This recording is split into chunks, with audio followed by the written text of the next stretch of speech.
6 mesi sono trascorsi e nulla si è mosso. Per chiedere la messa in sicurezza dell'incrocio al bastone lungo la Postumia a Paderno di Ponzano, il Comitato Zona Nord ha inviato una lettera al governatore del Veneto Luca Zaia.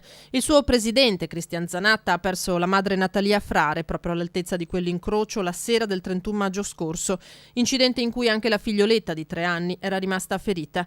Ma quell'ennesima tragedia non è bastata a far decidere alla politica di agire. Questo continuo rimpallo tra amministrazioni che si sono succedute in questi anni e la provincia non fanno altro che sentire ancora di più i cittadini della zona nord come dei residenti di serie B. Noi assolutamente sosteniamo la nostra proposta del cosiddetto incrocio con semaforo intelligente, temporizzato, in orari determinati, che serve per ridurre i problemi di attraversamento. Le proposte della provincia di svolte obbligate a destra sono solo un palliativo, spostano il problema ma non lo risolvono. La vera soluzione, prosegue Zanatta, resta la rotatoria, ma motivi tecnici ed economici da un lato e il timore dall'altro di creare un ulteriore rallentamento sulla Postumia non hanno mai consentito la sua realizzazione.